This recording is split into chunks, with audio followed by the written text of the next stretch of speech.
Yo, it's a Happy New Year episode of Broken Plays. I'm here with my boys Hatham and Jaylon. Perry is trying to become a lawyer, so we're wishing him the best of luck. He's taking his exams because as Hatham, I'll let Hatham say it. Hatham, why do we need a lawyer on this show? Yo, because J-Lo gets us into too much trouble and legally, one day I know someone's gonna come and be like, yo, you've been served. That's what, bro, fam, can you mute yourself? How many times have you told me while I'm eating on the mic or whatever when we're playing video games to mute yourself? Yo, mute yourself, bro. Yo, Say Yeah. wallah, say wallahi you say that. yo, Say wallahi you say that. the man used to cuss me out for chewing too loud. Alright. Look at him now, huh? Bro, now watch, he's about to Alright. kiss his lips too. Nah, keep the same energy. Alright. Say no more. Yo, Jaylon, how are you, fam? I'm blessed, fam. New year. Some Same blessings you. coming my way. I'm good. Yo, before we start, because there's so much to talk about, I need y'all to give me like one resolution or one hope for 2025 that you hope happens in the NBA. Jalen, we start with you. Russell Westbrook to win the NBA championship. I ain't feeling that. Hatham.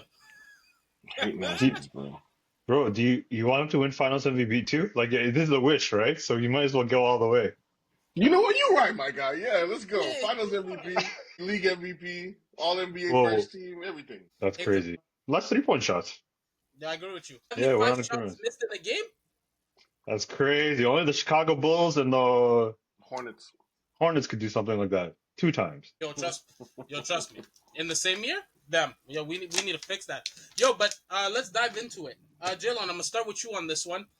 Jimmy buckets. We always talk about playoff Jimmy, but right now playoff Jimmy is suspended Jimmy. He's losing about 3.7 million being suspended for 7 games and he wants to be traded out of Miami. What do you Yeah. make of Jimmy Butler's situation and where do you think he fits? I think he's about 10% to blame just because I do think that he kind of this is what he does in the regular season. Like he doesn't perform well in the regular season. He just kind of skates by to get the Heat into the playoffs, and then he turns up. So I think this is part and parcel to do with him, 10%. But I do think that the situation that Miami finds himself involved in is in large part due to Pat Riley.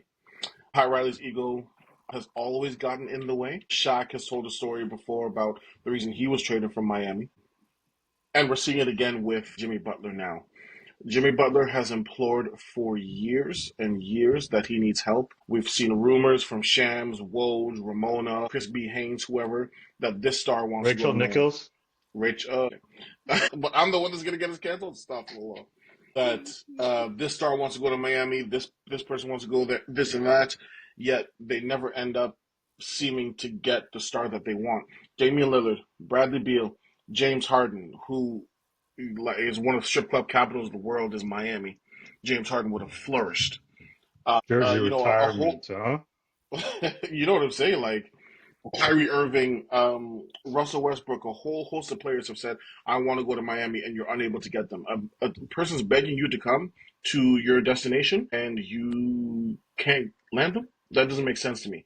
So that tells me something is wrong, and this Heat culture seems to be a myth that Pat Riley has created, even though they've done a good job in terms of developing undrafted players and players drafted late in the NBA draft in the later rounds with Duncan Robinson's, Gabe Vincent's, Omer Yurtseven, a whole bunch of players that they've been able to develop. But this comes down to Pat Riley's ego. His ego has gotten in the way, and his ego is the main reason why Miami post LeBron and D Wade of the Big Three era have not been as successful as they should be. Yeah, they've gone to a finals. Jimmy has had to go. Sorry, they've gone to 2 finals, right? Yeah, 2 finals. Jimmy has had to go absolutely nuclear and put the entire team on his back because they don't put enough around him. And now the brother wants out, and Pat Riley's throwing a temper tantrum. I relate Pat Riley to how Jerry Jones handles the Dallas Cowboys. I think it's the exact same thing. And I think it's bad luck for Miami as an organization, and Heat fans should be really disappointed. Hatham, what do you make of it? I agree with JLo. I won't just reiterate what he said, so I'll just agree with him. I think everyone keeps saying Miami's a destination. Who's ever signed with them besides Jimmy and LeBron James? You know what I mean? Pat Riley's chased out a bunch of people. He's chased out Dwayne Wade. He's chased out LeBron James because of his ego. He didn't want to acquiesce to his will or whatever that was he was Mm-hmm. saying. The homeboys, I think he wanted to say. He's kind of stuck in his ways and he needs to kind of evolve. everyone they've ever had that's good is homegrown, typically speaking. And then they leave. They don't pay people properly. Like, I guess Gabe Vincent, they didn't pay him, but I get it. But they don't really pay people. Jimmy either wants stars to come or he wants to get paid, which is simple. Like, if you can't get someone in, just pay me my money that I'm deserved, right? But Pat Riley is just like, I guess last year he was pissed off that he made the comments like, if I'm healthy, we would have won. What, Hmm. like, if you get a microphone in front of anyone, are they gonna say, "Oh, if I'm healthy, I'm gonna lose"? Do you get what I'm saying? Like look at what Tyreek Hill just did. Yeah. Like he lost. They got a microphone in front of him. He said, "I want out of Miami right now." You get what I'm saying? People are heated in like. It's also like reporters just want to get these scoops, but like as a general manager, you should be able to be like, "Oh, have a conversation instead of go back to the media like tat for Hmm. tat," you know? But I do think he should get traded. I think there's two destinations. The first one I said before was the Clippers. I think Norman Powell would be a good switch if you can get the contracts good. But also, I think another place would be really good is the Sixers. Trade PG for Jimmy, right? And that way you don't have to pay PG the next 3 years. You just get Jimmy for another 2 years. And if Embiid's able to last, I'm pretty sure Jimmy's worked well with that whole system, right?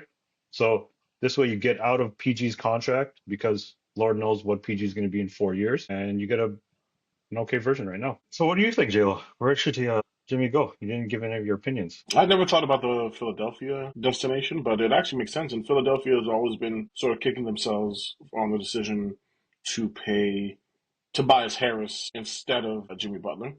So I think, Philly kind of, and Jimmy Butler's usually available. So Yeah, he'll yeah, usually play, right? So that kind of solves your especially in the situation of playoffs. never. Yeah, exactly.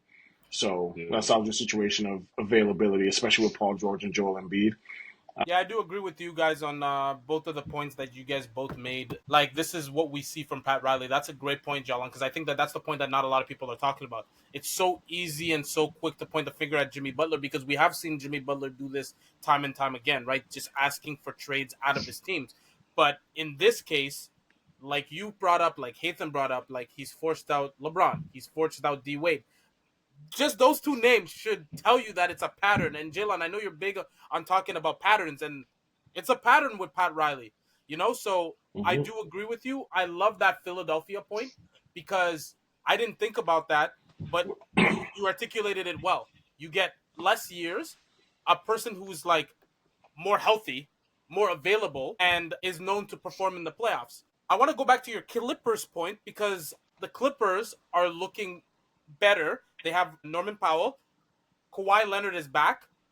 Are the Clippers more dangerous with Kawhi back in the lineup, barring a trade that they could make for a guy like Jimmy Butler or whatever? Hatham, what's Sorry, your before Hatham, you go. I just want to say you called him injury man in the question. That's cool. yo? I I just didn't think read I that would get called question. out like that. Yeah, like I wrote injury man in the yeah, I wrote that. I thought I was dyslexic for a second. My fault. I cut y'all off, but go ahead, Hatham. I think our boy Kawhi, I think Quabs is a little hurt by that he left the Raptors and went to the Clippers, so that's why he said the injury man. But Boardman gets paid. I think having him in the lineup is helpful. Uh, Harden his productivity has been going down lately. Like his numbers haven't been good. He's been getting double teamed a lot. So I think just having Kawhi in the lineup will kind of offset it. I think they're like fifth in the West or something, believe, or I don't know. Don't quote me on it, but I think they're fifth in the West. So I think having him there just to stop the double team, also Six. being they're sixth. Okay, so they were able to stay in sixth without Kawhi. So Kawhi is like an all-star level caliber player. He can defend your best player on most nights. So I think having him in the lineup, I think they can get to like four. I don't think they can. The top seeds are too good. Like OKC, Memphis, and who's the third one? I think Houston, right? Rockets, yeah. Yeah, I think they're a little bit out of their league. Maybe they could catch them, but I think they can get to fourth and get home court advantage. And I think home court advantage, especially in that dome, I think is a big factor, right? The Mm-hmm, wall and everything. mm-hmm. Teams are starting to switch it too, so they can. I didn't know you could do this in NBA, but you can pick whatever side you want to be on. So a lot of the teams now are picking to be at the beginning of the games on the wall, and then at the end of the games are on the opposite side. Mhm. So yeah, Jalen. I mean, the Clippers are always dangerous just because they're a team that can, with James Harden, Norman Powell, they're when they get hot, obviously they're a tough team to beat. But with Kawhi, a healthy Kawhi, they just add a different dimension, right? It adds defensive versatility. It adds offensive versatility. So on both sides of the ball, you're kind of dominant. And I think brings up an important point. The Clippers being in their own stadium now and not sharing it with the Lakers, having their own identity, like he alluded to, having the wall and just the ambiance of the new Clippers arena seems to be a little. I don't think daunting is the right word, but it's more so like it gives them a sort of culture and something that they can kind of use to their advantage when he said the home court advantage, which I think also helps that Clippers team. They're obviously well coached by Ty Lue, so having everybody healthy is only gonna help them. So yeah, Boardman is definitely a positive getting him back. Now just keeping him healthy is gonna be the hard part. I agree with you guys. I have nothing like else that I could really argue with. Staying in the Western Conference, talking about another team, Brandon Ingram. The Pelicans are awful, and they are not Mhm. going anywhere. They have came out and said that they are going to listen to offers on Brandon Ingram. They want to move him. I think they're moving on, maybe looking for some draft picks. Brandon Ingram can ball. We know he can score the ball. A contending team could use a Brandon Ingram on offense. Jalen, where would you put Brandon Ingram? What team should be looking at him? We're looking at the trade market. We have Jimmy Butler who's available. We have Brandon Ingram. Is this where we start to see teams like the Clippers, teams like the Warriors, teams like the Lakers start to go out and try to grab these guys? I think a popular destination that people are mentioning is obviously the Lakers, but I think one team to maybe look out for. I don't know why, but I see him fitting in very well on the Mavericks. And the reason I see him fitting in on the Mavericks is just because I think it just adds a different dimension to the Mavericks. They have another guy now who could score. It takes the load off of Kyrie and Luca. It also spaces the floor because he's very good in the low post and the mid post. Shoots the mid range shot very well. He's a long, athletic guy. If you can get him to buy in and defend, he's a useful defender. So I think that that's one destination. And the other destination I would look at as well is the Grizzlies. I think that the Grizzlies need another wing scorer. I think they need to upgrade a little bit from Desmond Bain and what's our brother's name, the white guy. it's Marcus Smart they should trade. Marcus Smart and Luke Kennard. No, I know. Oh, Kennard. That's what I'm thinking of. The Yeah, shooter. He's lefty, right? yeah. But they should Yeah, trade those two and keep Desmond Bain. yeah. So I think that if they can get Brandon Ingram in, and keep the Jaren Jackson, the John Morans, the Santi Aldama, they have good shooting on the wings. So I think Brandon Ingram would kind of elevate them uh, to sort of contender status and really solidify them. It would be tough. It would be a tough matchup for the Warriors. It would be a very tough matchup for the Lakers. So yeah, I think those are the two teams that I would look out for. In the East, there's only one team that really makes sense to me, and that is the Pacers. Just because, again, I'm very big on moving on from Pascal Siakam, and I think Brandon Ingram is a You've better been version of big on Pascal. moving off. You've Yeah, been big on moving off Pascal, and I can see why. But like, yeah, like you've been big on that. So maybe like, the Cavs too. If you can give up, it just depends on who you're able to give up. If you can give up like a Max Struess, or I don't know how the contract will work. Haytham would know a little bit more about that. But if I'm the Cavs, I can get a solid third scorer in Brandon Ingram. That might be another option too. and if we're looking at all of this, and we're talking about guys like Brandon Ingram and Jimmy buckets, do they make a team an instant title contender, or does everything else play a role, like depending on where they go? Or you're saying like you put Jimmy Butler on the Golden State Warriors and bam, he's automatically makes them a championship contender. Because there's another player that the Golden State Warriors were looking into. I can't remember who it was. I'm trying to remember. Is it Vucevic? Yeah, Yeah, Nikola it's Vucevic. Vucevic. Yeah, they're Yeah. looking into that. Like, is that a better option for the Warriors than getting a Brandon Ingram or Jimmy Butler? I don't think it makes. I don't think any of these moves would like. So if the Warriors were to acquire Jimmy Butler or Brandon Ingram or whoever, I don't think it makes them contenders. I just think it improves their odds. I don't see the Warriors beating the Mavericks. Definitely don't see them beating the Grizzlies. Definitely don't see them beating the Thunder. To me, the Thunder are the clear contenders. You have the Grizzlies as the number two contenders. You obviously have the Mavericks, the Nuggets, any team with LeBron and Anthony Davis obviously are going to be considered. But I just think that it kind of moves the needle in favor of them. It doesn't necessarily make them contenders, if that makes sense. Hey Tim, Sacramento fan, what's good? Your coach got fired. We were all messaging like, what? Huh? Who? What? Mike Brown gets fired. What teams should be looking at getting a coach like Mike Brown? I'm gonna start this one off, and I'm gonna throw a team out there because I just don't like where they're going. I think the Raptors should look at getting Mike Brown. Darko ain't it. I know, Jalen, and I'll give you your flowers. You called this from time. You're like, I don't think Darko is a good coach. And that 11-game losing streak or whatever with their franchise worst, losing like games by 50-plus points, getting blown out night in, night out, not competing. You're lying. Yo, come on. So I Makes me would happy. hope, as a Canadian, that a team like the Raptors will look into a coach like Mike Brown and like ASAP. Like, you can make the argument that the Raptors roster is terrible, blah, blah, blah. But to get blown out constantly, go on 11-game losing streaks, there's coaches who have got fired for less. So I would say, like, I would put in the Raptors as a team that should be looking at a coach like Mike Brown. But Sacramento fan, how are you feeling about that firing? And is there a team that you see Mike Brown going to? Because he's going to get another job. He's a good coach. Darren Fox made the call. He got fired. There's nothing else I can say, right? I think he kind of was pushing Darren Fox in the public media a little too much. Darren Fox kind of got annoyed of it, and the star always gets his way, so he got fired. I think he did deserve to get it based off his X's and O's. I think Keyshawn Keon Ellis? Is it Keon Ellis? Yeah. So I think Keon Ellis could have played more. They're starting to play him more now and getting him in the mix. I think getting the DeRozan, I think management thought that they would be competing, but they would not competing because I think DeRozan's not a fit. If they had got someone like Cam Johnson, I think they're trying to get Cam Johnson now. I think they would have been in a better position, but they're trying to re-sign Darren Fox, so they had no choice but to trade him. I think it just goes back to Golden State, bro. Go back to Golden State, be the defensive coordinator, Do it there, help them out, work your way again. Steve Kerr will leave in a couple of years, or 3 or 4 years, 5 years.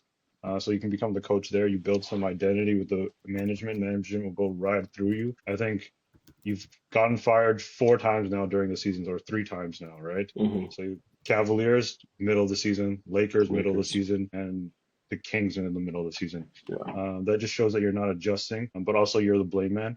But yeah, I think that's another thing. But for the question prior, for the Brandon Ingram one, I don't think I would get DeJounte Murray on Orlando. Get Murray on Orlando with those guys. They need a point guard. You know what I mean? Like, they'd be nice. The Seattle boys would be together. But yeah, that would be my only contender. But yeah. Jalen. I do think it's a little bit harsh, especially coming off the coach of the year. I'm not sure if DeMar DeRozan is his guy that he wanted to help out the squad. If it doesn't seem like he is, but again, I'm not entirely sure. I just think that he was dealt a shitty hand. Like, someone had to be blamed, and more often than not, it's the coach. Like Adam said, the star usually gets what he wants. So if De'Aaron Fox is asking for him to go as part of a contract renegotiation, it is what it is. It's funny, the press conference after, a couple minutes after De'Aaron Fox got fired. Oh, sorry, Mike Brown got fired. De'Aaron Fox said at least he got paid, though, which is kind of crazy. But I think it was a little bit harsh. I think the Kings, this is what Sacramento is. It's just a coaching carousel. They finally got a coach who provided a little bit of stability, provided them identity. They want to play fast and they want to shoot quick. They want to shoot a lot of shots. They want to sort of get the most amount of possessions possible. And for the first time in a very, very long time, since the early 2000s that I can remember, the Sacramento Kings are relevant. Mike Malone had a little bit of a stint with the Kings in which he got the best out of Boogie. I think Boogie was one of the most dominant players in the league. But other than that, since the early 2000s, I think Mike Brown gave the Kings an identity. They gave them a sense of belief in that city, belief in the franchise, and kind of made it a place that was, it was fun to watch on TV. They're fun to watch. It's a place that players seem like they want to go to play. They play a decent brand of basketball. And I think, unfortunately, because of the poor start they've had, 17 and 19, with Sabonis especially in and out of the lineup, De'Aaron Fox in and out of the lineup, I think it's just unfair to Mike Brown. So One thing that we're noticing this year in the NBA is the refing. And like, I don't like to shit on refs, but the refing hasn't been amazing. Atham, what do you make of the refing situation now? Okay, I have two rules that they should do to get rid of this reffing bullshit, period. First, if you use substance to performance enhancements, do you get a drug test? Mm-hmm. Yes. Do you think people that do drug enhancements are calm people, or most of the time do they have a little ego? They're a little bit edgy and all this other stuff. Yeah. So the refs look like they're a little bit roided up, if you ask me. So do they should get drug tested? I think that's a major one. But the second one, I think the commissioner should come in. All of you guys have an unknown amount of reffing. So like, let's say an unknown amount of technicals. So this year, let's say for example, it's 6 technicals, right? You don't know what the number is. Every year it changes. This is how many technicals you can use for the whole year. If you go over it, that's a ding to your salary. So you don't know when to use your technicals. So you get what I'm saying? Instead of you just blowing the whistle all nilly hooey, if you go over it, you get, let's say, you get $10,000 off your salary. If you keep going over it, you don't know the number, so you can just keep going. You know what I mean? You get $10,000. If you go under it, you get a bonus. Congratulations. You went under it. Here's an extra $10,000. But that's the only way you can keep them accountable because they're blowing their whistle for people aren't coming to see them. People aren't coming in the building. They're like, yo, I'm coming to see Foster. Foster's in the building. Yeah, I got my Foster jersey. Yo, this is a. You get what I'm saying? So I think that's what they should do. They should hold these refs accountable. They should also have a press conference. These refs deserve. Why did you make this call? Like the call last night with LeBron. He called for a timeout. Clearly, went to him. He was like, yo, I can't get in, timeout. The ref didn't see him. He was looking at the thing, calling it out. So why can't I ask you about it? There was a timeout. Did you not see it? Blah, blah, blah. Can you explain your point of view? This. But yeah, that's my. Don't get me too heated about Before this. I jump to Jalen, I wanna like just touch on the point that you made. I think that's a great point about like a press conference or just some kind of accountability because the refs often they make these calls and then the leagues like throughout sports really the leagues put out a statement saying like blah blah blah. Oh, they made a wrong call, but still, the outcome of the game was done, and we still have no explanation for why this happened. We just get it like a little statement. We read it, and we're supposed to be like, okay, well, the ref did what the ref was supposed to do. But what you're Yeah. saying is like when that statement goes out, or even before that statement goes out, let's hear from that ref saying like, ref, why did you call that? Well, I thought that this, and this, and then we get more accountability because the viewership is going down and people are complaining about the way the game is being refed as a whole. You know, people are upset. Like some of these like technical fouls too that you mentioned are very soft. You know, and But guys like, are just getting text for like but the worst case scenario is like, I've never seen this in my life. Drummond got thrown out of a game. The ref was because Wimby flopped. I don't know if you guys saw it. Got Mm-hmm. ejected. They went to the monitor. They're like, he flopped. We're taking back our technical foul. You can come back in the game. What you mean? You're taking it back. You know what I mean? So that means you're able to take back fouls then. Like you're opening up like a Pandora's box where like now you can take back technicals. So like if I'm like, yo, my bad, bro. I didn't mean to say you're the B word. But like, can you take that back? you know what the other thing about that like I find interesting that you bring up.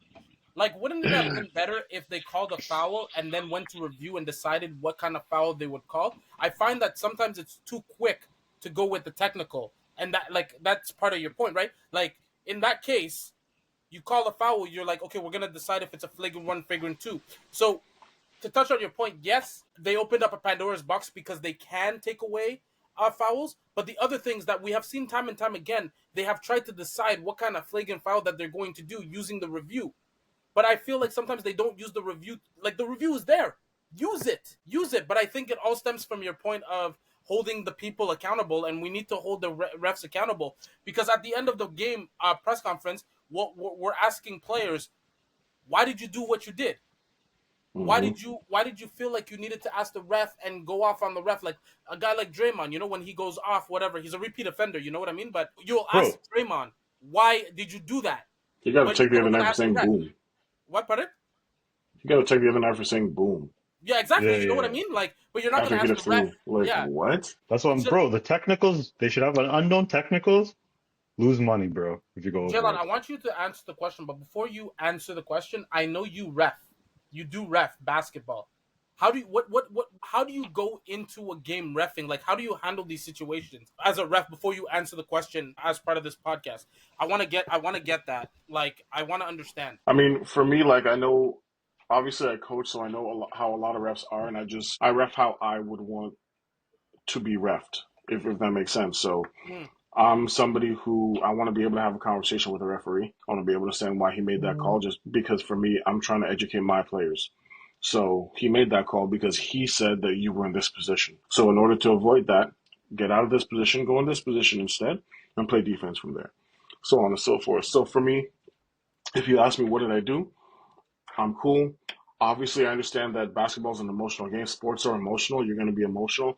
I'm not somebody, if as long as you're not like over the top disrespectful, I'm not going to give you a tech. But if you call me a bitch and this and that, and like it's continuous, then we're gonna have a problem. Then, then I'll pull out a technical foul.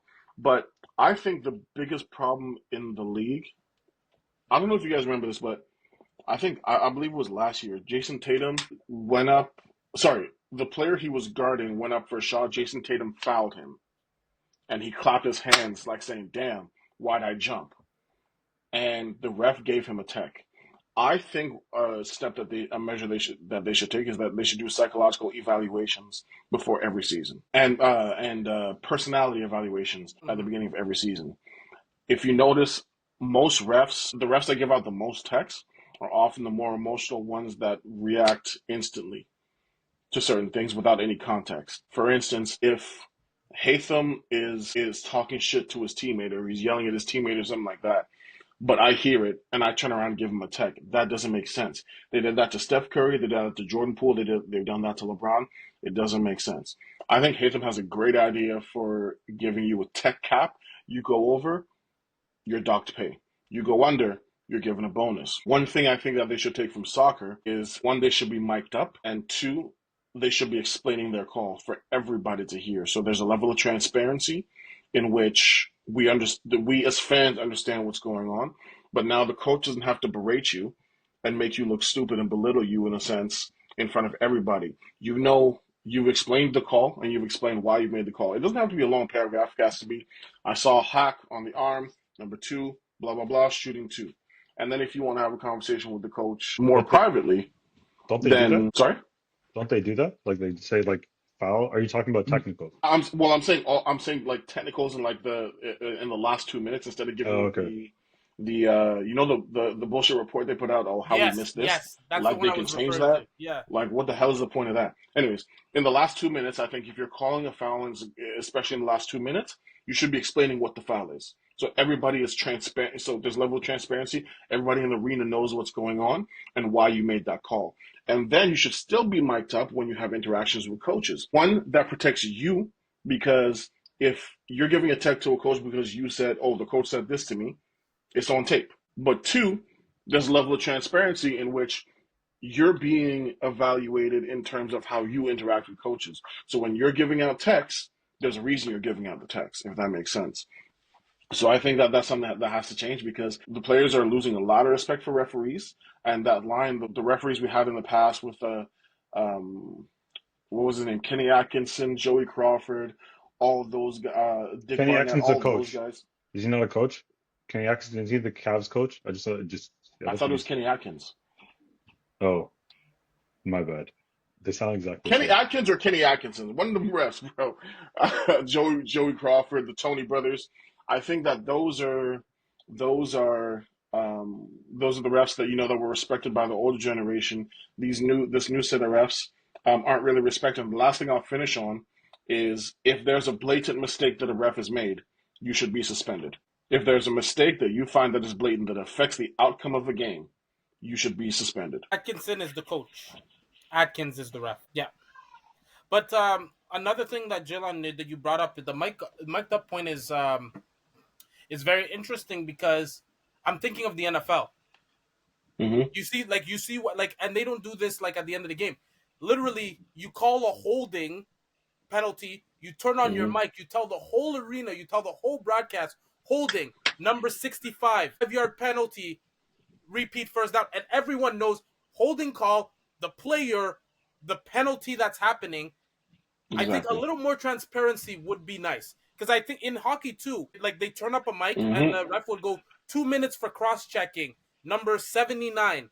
And then you're like, okay, cross-checking, he hit him, they do the replay. Everyone knows what's going on. In basketball, we don't always get that explanation. So I think that is a really, really strong point. But even in soccer too, you hear like with VAR, you hear the interaction between the refs, although it's released after.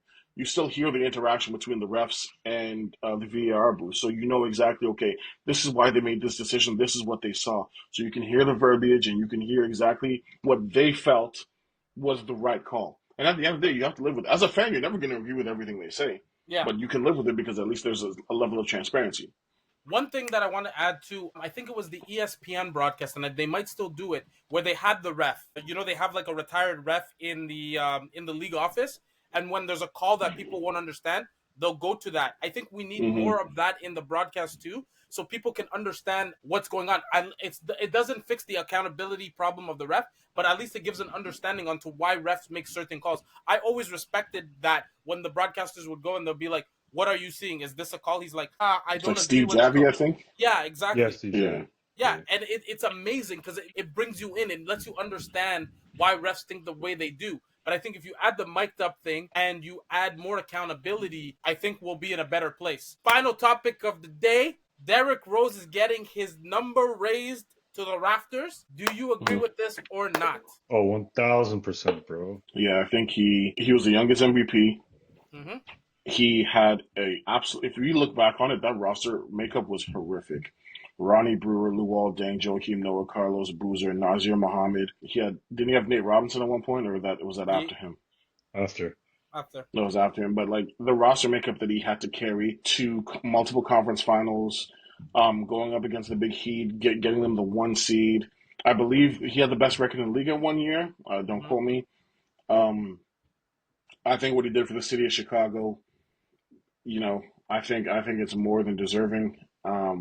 It's a shame that we didn't get to see more of Derrick Rose at his peak health and peak abilities, because he was a special, special player, one of the most unguardable players, just based on his athleticism, his ability to finish around the rim. So I think it's very, very, very deserved. Ethan, what about you? Bro, Grodzic, we only know Grodzic is named because of Derrick Rose. That's all I'm gonna say. Yeah, that's the guy. See? I wouldn't have known. Yo, you remember that two-hand poster? He went like this. He's like, yo, jump. And then he went and he was like, Nah, when he caught the ball and waited for him to get in position, you would have to fight me for him. bro, Derrick Rose with a skin fade, bro, with no hair. Yeah, Wow, with a 2 or 3, like Quabs right now? Different nigga, bro. Look at him. What would you, Quabs? I'm actually looking at like the roster. Oh my god, yo, J-Lo. No, they had a good roster. They had a good roster, bro. What? No. In comparison to the other rosters that made conference finals, who? Bro, Luol Deng, They were Taj good. Gibson, Kyle Korver, Come on, Joakim Noah, Brian Scalabrine. Those were actually good, bro. They were actually good players, bro. Like, you're saying it now when they're actually washed. When you needed them most, they disappeared. They had Boozer. They had Luol Deng. They had Kirkheimer coming off the bench. Kirkheimer was a problem. Don't let anyone. Kirkheimer was cool. Don't let these young people fool you. They had Ben Gordon. They had Ben Gordon, brother. Ben Gordon on live. Ben Gordon was a flamethrower. Holy, bro. Play. Look at defense, but that brother could hoop. Bro, and then you had Joakim Noah on the backside. Pause. You know what I mean? Like you had, and then didn't they get the masked man? They had the masked man for a while. Who? From the Pistons. You know the guy that we wore a mask all the time? Rip Hamilton. Rip Hamilton. They had Rip Hamilton. I don't even know if Tayshaun Prince showed up, but I don't think so. But they had Rip Hamilton. But yo, they had a solid team, bro. Don't say like they didn't have a solid team. I'm saying to go up against Miami, he did not have enough help. Brother, okay, for Miami, but they could get to the Eastern Conference. They beat literally the 76ers and the Boston Celtics that were injured to get there. But like, yo, is that like a key? The Boston Celtics that were injured. Yeah, but And what the I'm trying to Boston tell you, Celtics weren't injured. brother, they were basically the Nets at that point, bro. Like, don't get it this twisted. They were basically the Nets. Yo, You can respect Paul that guy, Pierce, son. Nate Robinson, Rajon Rondo, Delonte Shaq West, was on that team. Shaq, Jermaine O'Neal. This nigga said Shaq. KC. Yo, Glenn Davis. Yo, Big he's in Bird? prison. He's in Yo, prison. Yeah. Yo, crazy. imagine having Glenn Davis, Kendrick Perkins, and Shaq all on the same team. What you mean, KG. bro? I didn't even know. Yo, before he went to ESPN, did anyone know what Kendrick Perkins' voice sounded like? I swear to God, I don't remember it. I swear to Yeah, God, no, never heard of him. Never Bro. heard of him. when he had that little goatee right here, Yeah. you know what I'm talking about, It was right? long as hell too. It was long as Yeah. hell too. You know what's the funniest part about like Jalen not knowing? Jalen was a hardcore OKC fan, and he didn't know what Kendrick Perkins sounded like. Rant fan, bro. You're a Kevin Durant fan? Yeah. Bro, that's you don't remember crazy. this man used to have? Well, yo, when I played Heritage with this man was number 35. Yeah, true. Russell Westbrook, who, bro? This guy was Kevin Durant. Taking I hated Russ. I used to have arguments that Rajon Rondo was better. Stop for the love. This guy Yes. bought KD you shoes, mean? wore number 35. This guy, yo, and then Yeah. KD left, and he's like, yo, Russ is my guy. One Yeah, day 'cause I don't this rock guy with just that. became, I stuck with my guy Russ. this guy became a Russ fan. Yeah. But yo, this man would like try to emulate Kevin Durant's game. This guy thought he was KD. Yeah. You see my name? Does it show what my title is? No, what does it say? Oh, Westbrook. it doesn't show. What does it say? Westbrook. It doesn't say anything. It just says hateful. No, it's under it. It says Westbrook. Well, I can't see that. That's crazy. It's a cold war we live in. Next Yeah. week on Broken Please, we'll see. Maybe we'll get a Perry sighting. You never know, bro. Maybe he'll come, out of the Inshallah, shadows, one day. the shadow realm, bro. Nah, wishing him Yeah, the best on his exams, though, inshallah. Yeah. Yeah. Shout out to Perry. Yo, we need that lawyer. You know, Jalen be acting outlandish. Even though today Hatham had like that one controversial thing where he What said did that I have? money- When you said Which Rachel one? Nichols. She's a Yeah. reporter. She was reporting about Westbrook. Y'all took it up. I didn't go out here. I didn't say. Did I say Joy Taylor? Ah, my bad. That was crazy. You know what? Next Okay, time. no, stop.